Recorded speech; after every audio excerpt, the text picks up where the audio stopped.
It was late afternoon. The sky was orange, the sun slipping behind the buildings, painting everything with that calm shade only dusk can bring.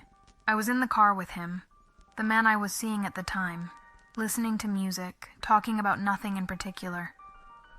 The breeze was soft, the air serene, until he fell silent, staring at the horizon with a strange, distant look. After a few seconds, he said something that made me hold my breath. Sometimes I need to go to the spirit center for cleansing. That confession caught me completely off guard. He wasn't the kind of person who talked about spirituality, so I asked why, thinking it would be a simple story about bad energy or exhaustion. But what he told me next changed the atmosphere inside the car entirely. He said that one night, after coming home from work, he began to feel something odd. A presence in the air, like he was being watched.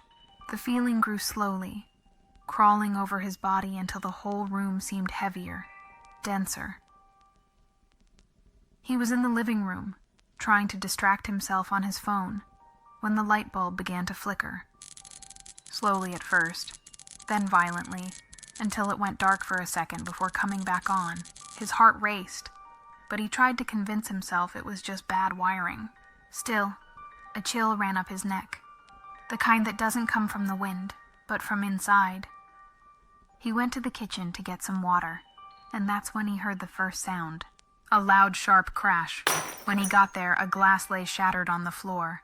It had fallen from the cabinet on its own. He told me that at first, he thought the same thing I did.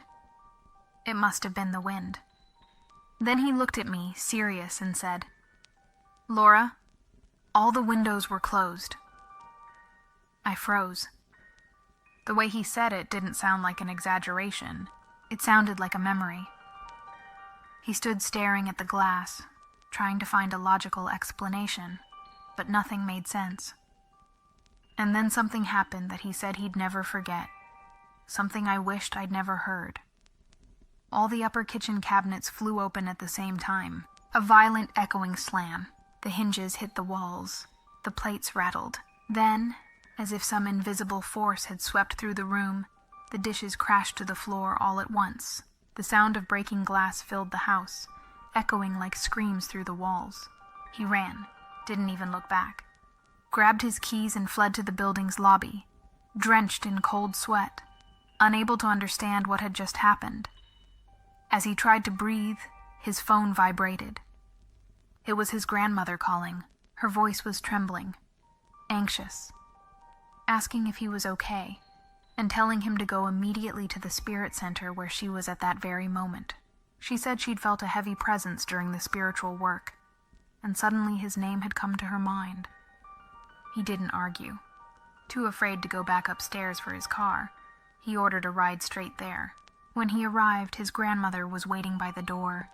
She was a medium, one of those old women with calm eyes and silent wisdom. She took him inside and asked him to sit. A few mediums began to pray, and slowly, the air began to change.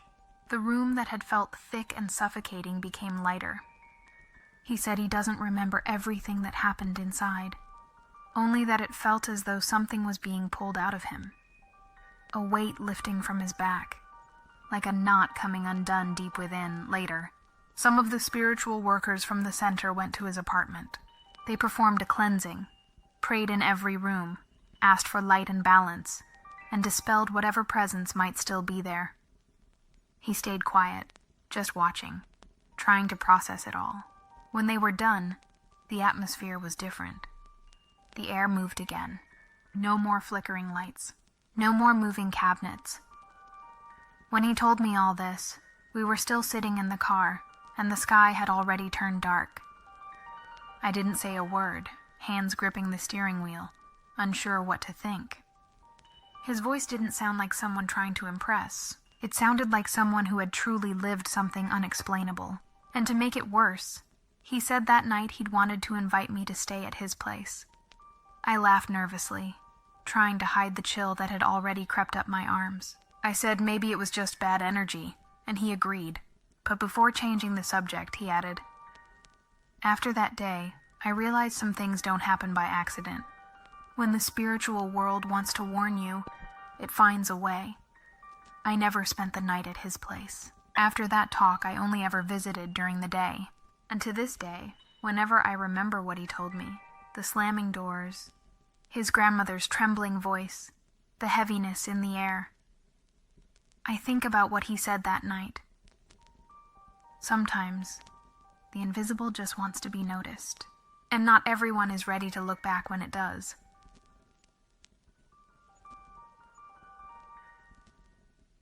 I must have been about 8 years old when I heard this story. And even now, at 29, I remember every detail as if it had happened yesterday.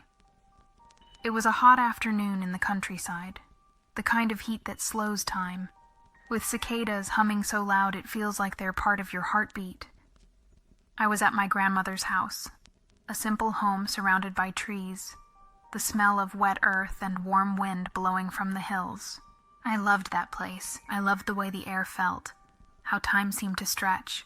I'd spend whole days playing with the neighborhood kids, running barefoot, laughing for no reason. And it was there, sitting by the edge of a casimba, a kind of deep handmade water well, that I heard something I've never forgotten. The girl who told me was named Joanna. She had messy hair, scraped knees, and a distant look in her eyes, like someone who had seen too much for her age. We were playing with dolls, jumping rope, giggling like children do, until we got tired and stopped near the casimba to rest. The sun was still high, but the wind changed suddenly. It turned colder, heavier. Joanna stared into the still water, her expression blank, as if something inside that well was calling her back into a memory. I asked what was wrong, and she whispered, almost trembling. There was a casimba just like this one at my mother's house, but something evil lived inside it. At first I laughed. I thought it was just one of those spooky tales old folks in the countryside love to tell, but the way she said it, her tone, her eyes, froze me. She told me that when she was younger, she used to play around that well with her little sister. They would make tiny leaf boats, throw pebbles into the water, and watch the ripples. But one day a strange smell began to fill the air, the smell of rot. It came and went, thick and sour, like something dead was nearby. They searched the yard but never found anything. No rotting fruit, no dead animal, just that smell, and the feeling that something unseen was watching. As the days passed, the stench grew stronger. The girls became weaker, tired, feverish, constantly sick. Still, they kept playing near the well. Children don't understand danger, until one afternoon, under a blinding sun, they saw something impossible. A shadow, dark and dense, floating just above the rim of the casimba. It was like smoke but heavier, like it had weight, and as they stared, it seemed to expand, swallowing the light around it. Joanna's sister screamed. Both ran inside and told their mother, but she didn't believe them, said they were imagining things. A few days later, they told their grandmother instead. The moment the old woman heard, she went pale. She said that well had dark work inside it, something cursed. She begged their mother to let them stay with her for a while, but the mother refused. That was when everything went wrong. On another afternoon, the girls went out to play again. The smell was back, unbearable this time, so strong it burned their noses. They looked around and saw it, a dark, viscous mass on the ground, bubbling, breathing. It looked like waste, but alive, moving as if it had a pulse. Joanna swore it hadn't been there before. She tried to step back, but her sister froze. Then came the scream, the kind that rips the air apart. When Joanna turned, she saw her sister being wrapped by the shadow. That same thick black smoke taking a form that wasn't human. Her body lifted off the ground, her face twisted, eyes rolling white. And then the voice came, a voice so deep and distorted it couldn't belong to anything living. It spoke in a language of threats and filth, words Joanna couldn't repeat without shaking.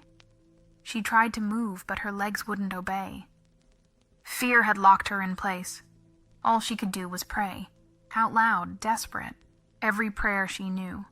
Our Father, Hail Mary, anything that could bring light. And that's when her grandmother arrived. The old woman said later she had felt something, a chill down her spine, a warning, and ran.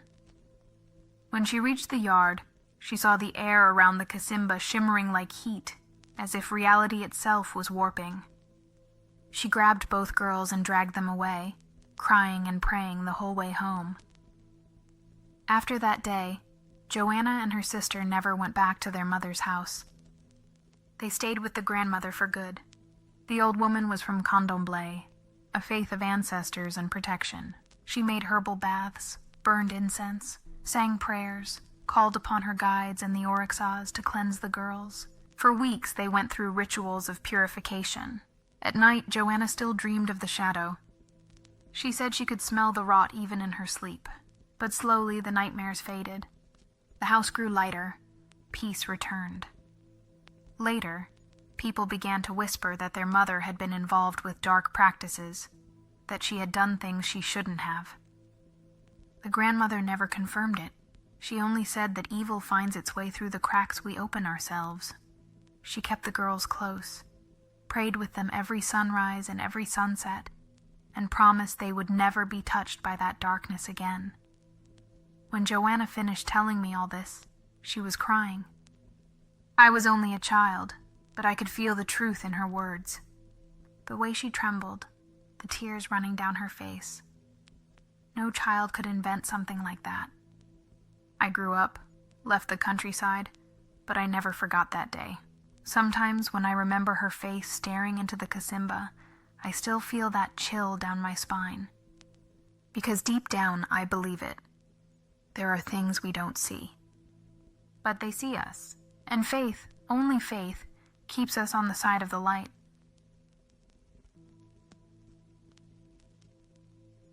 I was 18 at the time, and I had this reckless fascination with horror stories. I loved the feeling of fear, not the jump scares, but the slow kind, the one that creeps up on you quietly. Books were safer than movies, I thought. I could control the pace, decide when to turn the page. That's why I bought Ed and Lorraine Warren, Demonologist by Gerald Brittle. The cover was beautiful, hardback, special edition, the kind that looked sacred and forbidden at the same time. I fell in love with it instantly. When I first held it in my hands, a chill ran through me. Not fear, more like anticipation, like the book had chosen me too. I started reading right away. I read everywhere, cafes, libraries, buses, but mostly at night, alone in my room. The stories were hypnotic. Every case the Warrens described pulled me deeper into a world I didn't understand but couldn't look away from. Still, the more I read, the more something inside me changed. I couldn't sleep properly. My body felt tense, like it was always bracing for something. I told myself it was just stress from college, until the night I felt it for the first time. It started like the air had thickened. Same room, same silence, but something invisible had shifted. I felt a presence, heavy and expectant, as if something was waiting. The kind of instinct that makes your heart race without a reason. I'm religious, so I closed the book immediately and started to pray. I spoke fast, out loud, as if my voice could chase away the fear. I said I was with God, that nothing evil could touch me, that I was protected. Every word felt like an attempt to shut a door I didn't know I'd opened. When I finished, I turned on the TV at full volume and left it running all night, whispering prayers between every shallow breath until sleep finally came. The next morning, I told myself it was nothing. Just imagination. A few days later, I tried reading again. My brother was home, locked in his room, and that gave me a false sense of safety. I read for hours, losing track of time, until it came back. That same tension crawling up my spine, that same knowing that something was off. My heartbeat sped up. Then I heard it, a high-pitched hiss coming from the cracks of the window. Long, thin, almost like whispering. I thought it was the wind. Tried closing the gaps, but the sound didn't stop. It wasn't coming from outside anymore. The air felt alive. The room was thick with something I couldn't name. I could feel eyes on me, from the hallway maybe, or the shadows. The sense that someone or something was standing just out of sight. I shut the book and prayed again, but each time I did, it came back stronger, louder. The noises, the whispering, the presence. At some point I realized it wasn't just when I read, it was following me, so I stopped reading at home. I took the book with me everywhere else, thinking being around people would make it stop, but it didn't. When I came back, the noises would start again. The nightmares grew darker, not the usual kind, more like fragments of something real. Voices saying my name, a shadow standing by my bed, waiting, and even after I woke up, I could still feel it there, watching. One night, I woke up drenched in sweat, my heart racing. The book, which I had locked away inside a drawer, was on my desk. I hadn't touched it. No one else could have. That was enough for me. I slammed it shut, wrapped it in a white cloth, tied it tight, and hid it in the back of my closet. And I never touched it again. To this day, I don't know what really happened. Maybe it was coincidence, maybe my mind, or maybe something else entirely. But I learned this much. Some stories aren't just stories. They're doors. And when you open one, even out of curiosity, there's no guarantee you'll be able to close it again.